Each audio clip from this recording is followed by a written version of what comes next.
저도 둘까지만 합니다. 왜냐면 진실은 하나라서 저는 언제나 하나만 알아요. 하나. 네네. 자, 어디선가 저 음악을 깔아주실 거죠? 음악을 깔아주시기 바랍니다. 좀 길어요, 여러분. 잘 들어주세요.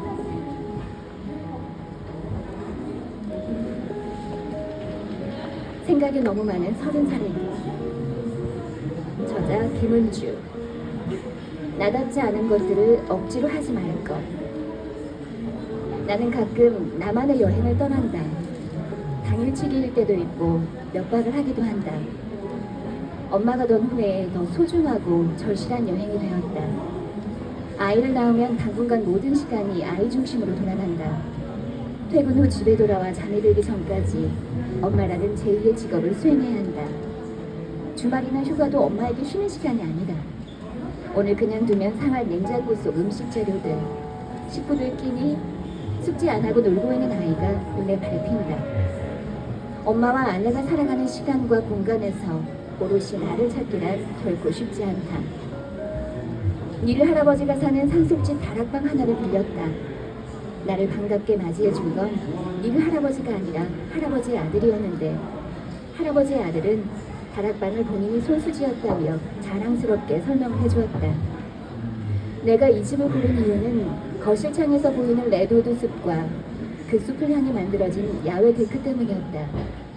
나는 이곳에서 책을 읽고 글을 쓰고 생각을 하며 시간을 보낼 참이었다. 나는 잘 살고 있는지, 누군가에게 상처를 주진 않았는지, 나에게 상처난 곳은 없는지, 앞으로 주어진 시간을 어떻게 살고 싶은지 등등 쓸모있는 혹은 쓸데없는 생각을 흐리게 하는 일종의 물고랑을 다듬는 농부의 시간이다. 레드우드는 세상의 모든 나무 중에서 키가 가장 크다. 지구상에 현존하는 가장 키가 큰 나무인 하이페리온도 바로 이 레드우드 종이다. 레드우드는 보통 2000년 이상 살고 성숙한 나무의 나이가 500년에서 800년이 된다고 한다. 그러니까 500년 동안 유아기와 청소년기를 보내고 비로소 500년 만에 장년이 되는 게 레드우드의 삶이다. 하늘을 향해 쭉 뻗은 레드우드를 볼 때마다 상상도 안 되는 그 세월에 숙연해지곤 한다. 레드우드는 그 수백 년 동안 한자리에서 매일 같은 하루가 지루했을까? 아니면 오늘도 주어진 하루가 감사했을까? 그것도 아니면 자연의 순리대로 순리의 시간을 그냥 그렇게 무상무념으로 살아내며 천년의 도인이 되었을까? 얼마 전 읽은 역사책에 중국 척슈 전국시대를 살던 철학자 노자의 사상을 설명하는 단락이 있었는데 그중 한 구절이 내 눈길을 사로잡았다. 아무것도 하지 마라. Do nothing. 그 간결하고 짧은 한마디가 내내 머리에 남았다. 아무것도 하지 마라. 자신 안에 가만히 머물러라. 주위를 둘러보지 말고 아무 소리도 듣지 마라. 어떤 희망도 의견도 품지 마라. 나무나 꽃처럼 모든 의지와 의욕을 비워낸 상태에 이르면 비로소 도를 깨우치기 시작할 것이다. 하늘을 움직이고 봄을 불러오는 위대한 우주의 법칙인 도가 자신 안에서 작동하기 시작했음을 느끼게 될 것이다. 에른스트 H. 공브리치 세계사 중에서 나무처럼 꽃처럼 자연의 생명이 그렇듯이 자연의 법칙을 거스르지 말고 순리대로 살라는 가르침이다. 노자의 사상을 탐색하다가 노자는 최고의 선을 물에 비유한다는 것을 알게 되었다. 상선약수. 최고의 선은 물과 같다라는 뜻이다. 우리는 하는 짓이 야무지지 못하고 싱거운 사람을 비유적으로 맹물이라고 표현하곤 한다.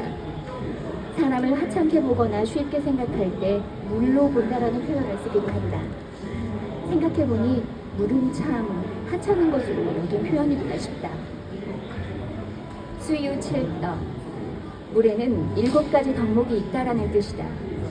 노자는 물의 7가지 성질을 인간이 가져야 할 올바른 덕목 7가지라고 이야기한다.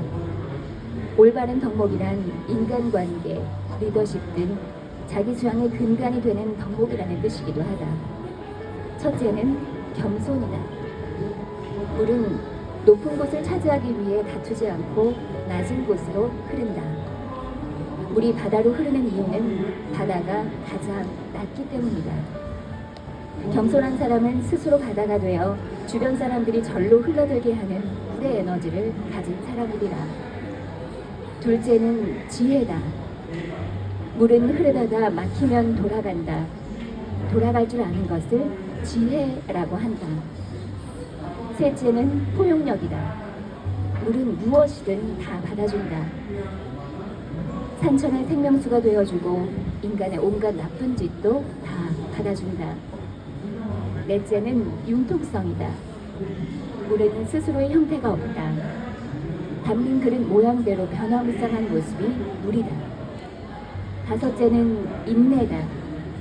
물길을 따라 흐르다가 떨어지는 물은 단단한 바위도 뚫는다. 하루아침에 뚫는 것이 아니라 오랜 시간 끈기와 인내로 뚫어낸다. 여섯째는 용기다. 때로는 절벽 밑으로 폭포가 되어 떨어지기도 하고 때로는 햇빛에 의해 공중으로 증발해 버리기도 한다. 그렇게 물은 몸을 부수는 과정을 마다하지 않는다. 마지막은 대의다. 물은 그렇게 흘러 바다가 된다. 노자는 기원전 6세기경 사람이다. 그러니까 우리나라로 치면 고조선 시대쯤이라는데 수천 년 전에 이런 깨달음과 철학과 사상을 세울 수 있었던 건 어쩌면 오롯이 사색과 물음의 시대에 살았기 때문이 아닐까 하는 생각이 들기도 한다. 우리는 너무 많은 정보 속에 살고 있다. 외부로부터 들어오는 온갖 정보가 필터링 없이 내 머리로 들어가고 그게 또 되새김 없이 내 생각으로 자리를 잡는 시대에 살고 있다. 내 생각을 만들기 위해 생각의 시간이 필요하다. 그리고 끊임없이 왜라는 질문을 던지는 물음의 시간을 가져야 한다. 노자의 무위 사상까지는 아니더라도 나만의 인생 철학과 생각이 있어야 껍데기가 아닌 나로 살 수 있다. 도를 아십니까? 누구나 한 번쯤은 길을 가다 들어봤을 질문이다. 나 또한 여러 번 받은 질문이다. 그럴 때마다 도망가기에 바빴다. 오늘은 문득 궁금해진다. 그들은 나에게 무엇을 알려주고 싶었을까? 무위자연. 아무것도 하지 않는 게 아니고 억지로 하지 않는다라는 뜻이라고 한다. 그러니 do nothing이 아니고 do your thing. 이 어쩌면 더 정확한 영어 표현일지도 모르겠다는 생각이 든다.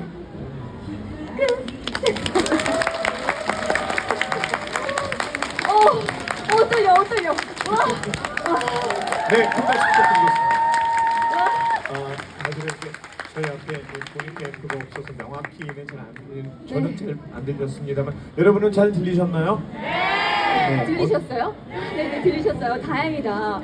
제가 코로나 후유증이 있어가지고 후두가 잔뜩 부어 있거든요. 네. 그래서 소리가 안 나올까봐 진짜 막 어제는 거의 벽을 치면서 울고 불고 너무 걱정했는데 그래도 들을만 했나요, 여러분? 너무 감사합니다. 너무 감사합니다. 30살에게 네네네. 미래에 대한 걱정과 불안으로 생각이 많은 30살 여러분에게 조언을 해주는 책이라고 하는데 네. 여기 다 30대 이상인지 그 이하이신지는 모르겠지만 30살 이상 없으실 것 같은데. 그 김광석 그 포크 가수 김광석님의 노래 중에 서른 즈음이라는 노래 있잖아요. 네네네. 그 사람에게 있어서 서른이라는 나이가 네네. 상당히 여러 가지로 전환점이 되는 나이거든요. 청년기를 거쳐서 이제 본격적인 네. 사회적으로나 장년으로 가면서 그렇죠. 성숙의 첫 발을 딛는 나이가 이제 30살인데 지금 생각하면 너무 어린 나이인데. 지금 저희 얘기서 굉장히 오래전 얘기인 것 같고 어린 네. 나이인 것 같지만 네. 서른에 즈음하면 생각이 많아지기 맞아요. 마련이거든요. 그런 분들에게 참 좋은 맞아요. 그런 거 같아요. 얘기가 될 수 있는 그런 네, 책이었나요? 다시 한번 저를 돌아보는 좀 생각 없이 살기도 하고 그랬는데 여기에 나오는 말들을 생각하면 조금 제가 뭔가 막 억지로 뭔가를 하려고 하지 말고 조금 또 여유를 가지고 뭔가 좀 삶을 살아야겠다라는 생각을 가지게 하는 그런 책인 것 같기도 합니다. Do nothing이 아니라 do your thing이라는 네네, 제가 하고 싶은 일을 하는 거. 억지로 하지 않는 것. 네네네. 무리한 기획이 병을 낳죠. 부작용을 낳죠.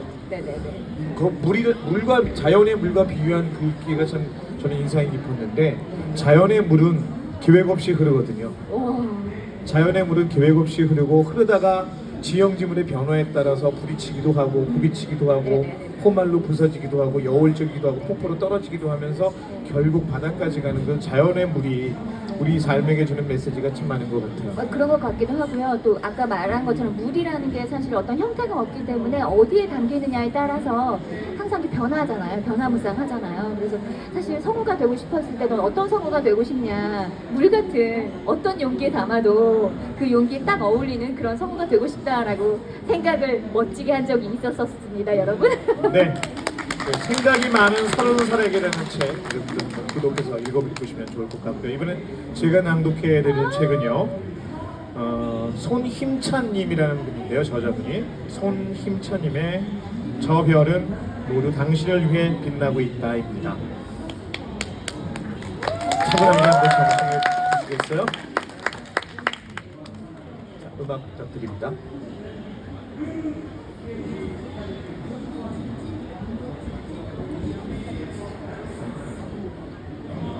음악 나가고 있나요? 저만 안 들리는군요. 저 별은 모두 당신을 위해 빛나고 있다. 저자 손힘찬. 마음의 틈. 사는 게 너무 힘들 때면 이런 생각이 든다. 세상 모든 것들이 나로부터 등을 돌리고 있는 것만 같고 그 누구도 나를 사랑하지 않는 것만 같다. 나는 쓸모없이 태어나 그 누구에게도 필요가 되지 않으며 피해주지 않고 사는 것만이 내가 할 수 있는 최선 같다. 물론 항상 그렇게 좌절하며 살아가는 건 아니겠지만 너무 마음이 힘들 때면 나도 모르게 극단적으로 생각은 치닫고 모든 것들을 부정하게 되는 것이지만 그렇게 부정적인 생각에 휩싸일 때면 나는 나를 둘러싸고 있는 모든 것들에 대해서 생각해본다. 세상 모든 것들이 나로부터 등을 돌렸고 그 누구도 나를 사랑해주지 않는 것 같겠지만 잘 생각해보면 지금껏 내가 살아올 수 있게 해준 원동력은 내 주변에 있는 나를 사랑해주는 사람들이었다. 힘든 시기에 내가 그들로부터 등을 돌리고 나 자신을 고립시켜온 것이지 그들은 여전히 내 곁을 지키고 있다. 당신이 원래 밝고 활기찬 모습으로 돌아오기를 기다리며 쓸모없이 태어나 그 누구에게 필요가 되지 않는 것 같다는 생각이 들고 피해주지 않고 사는 것만이 내가 할 수 있는 최선 같겠지만 사실 당신은 사랑하는 사람들에게 늘 기쁨을 주는 사람이었다. 작은 위로 한마디, 웃음기를 머금고 함께 만들어가던 추억, 함께 있는 것만으로 마음이 편안해지게 해주는 사람. 누군가는 당신을 늘 필요로 해왔고 당신은 또한 그들에게 행복을 주었다. 마음이 어두워지면 시야가 좁아진다. 세상이 아무리 밝아도 눈을 감고 세상을 보는 것과 다를 바가 없다. 그저 당신은 잠시 어두운 마음의 틈을 헤매고 있는 것이다. 조금 방황하다가 정신을 차리고 보면 진심 어린 걱정의 마음으로 당신을 여전히 기다리고 있는 사람들이 있다. 좌절하지 말자. 너는 너대로 잘하고 있으니까. 아무것도 하지 않는 즐거움. 가끔은 아무것도 하지 말아보자. 우리는 항상 무언가를 하고 있기 바쁘다. 사람을 만나고 자기 개발에 몰두하고 열심히 일을 한다. 매일매일 너무 치열하게 살아간다. 산다는 게 다 그렇지만 가끔, 아주 가끔은 거기에서 벗어나 보는 거다. 아무것도 하지 않는 것을 하는 거다. 해야 할 것들에서 벗어나 자유로워지는 거다. 산더미처럼 쌓인 해야 할 것들로부터 무책임하다고 느껴질 수도 있다. 책임감에 목이 조여가며 살아가고 있다는 거다. 그 무책임감으로부터도 벗어나 보는 거다. 깃털처럼 가벼워져 보자. 무엇을 해야 할지 고민하며 하루를 보내기보다 무엇을 안 해도 되는지 고민하며 실컷 게을러지고 모든 책임감으로부터 벗어나 관계 속에서 사회 속에서 나의 역할로부터 벗어나 깃털처럼 가벼워지자. 그럼 그동안 여러 상황과 관계 속에서의 역할로 정해져 있던 나로부터 벗어나 오랜만에 본연의 나가 될 수 있다. 무엇을 해야 하는 나 자신이거나 어떤 모습이어야 하는 내가 아니라 그냥 있는 그대로의 나. 온갖 스트레스로부터 벗어나 한껏 게을러진 나를 가끔은 만끽하자. 있는 힘껏 무책임한 나로 하루를 살고 재충전의 시간을 가지는 거다. 앞으로 다가올 매일을 더 나답게 살아갈 수 있도록. 행복해질 자격이 충분한 당신에게 살아온 날들보다 살아갈 날들이 아직 한참 많이 남았다. 누군가는 그 사실에 좌절하곤 한다. 지금껏 너무 힘들게 살아왔는데 이렇게나 힘든 인생이 앞으로도 남아있을 것 같은 마음에. 하지만 생각을 달리 해보자. 지금 내가 힘든 이유는 지금껏 그리 살아왔기 때문이다. 내가 살아온 날들 동안 나를 사랑해주지 않고 나 자신을 소중히 여기지 않고 나를 사랑하는 사람들을 떠나보냈기에 지금의 내가 힘든 것이다. 그렇다면 지금껏 살아온 날들보다 살아갈 날들이 많기에 아직 나에게는 앞으로의 내 인생을 다시 행복하게 만들 수 있는 충분한 시간이 남아있다는 뜻이 되기도 한다. 살아온 인생 때문에 지금 괴롭다고 해도 살아갈 날들이 더 많이 남아있기에 당신이 다시 충분히 행복해질 기회가 있다는 뜻이다. 그러니 좌절할 시간에 나를 돌아보자. 나를 소중히 여기지 않은 시간을 반성하고 귀한 인연들을 놓쳐온 그 순간들을 떠올리며 아직 나에게 너무 많이 남아있는 그 시간 속에서 다시 힘을 내서 앞으로 나아가면 된다. 당신은 행복해질 자격이 충분히 있는 사람이니까.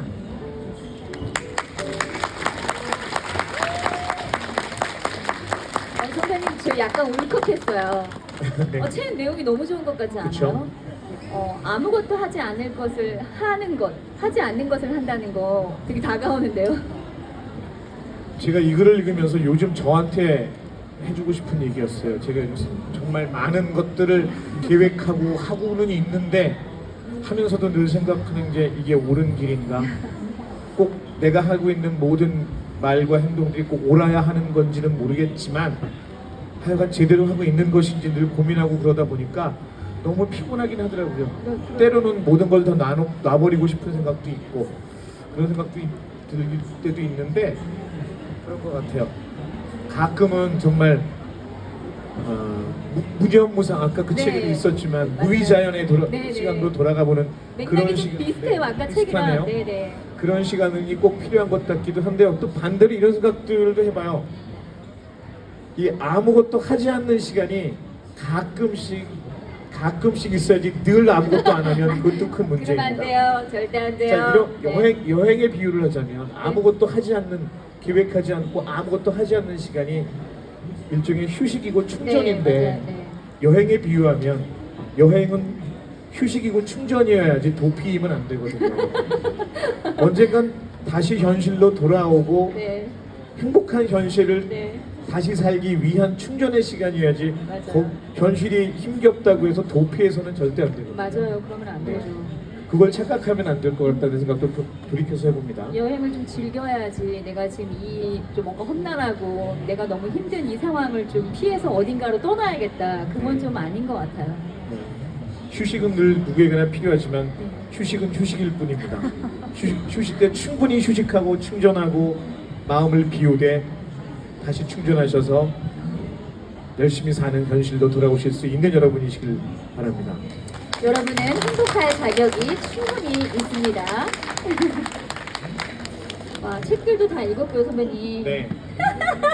제가 드디어 이제 제가 잠깐만 나 자세를 잘못 큐카드 보니까 나 진짜 네. 큐카드 타이틀 성호 라이브 콘서트라고 돼 있어요. 뭐야 돼 우리 뭐 노래하고 춤이라도 우리는 춰야 돼? 자그마치 콘서트래. 네. 심지어 뭐 우리 어떻게 콘서트 춤이라도 해야 춰야 되는 되는 거야. 거야? 뭐 잠깐.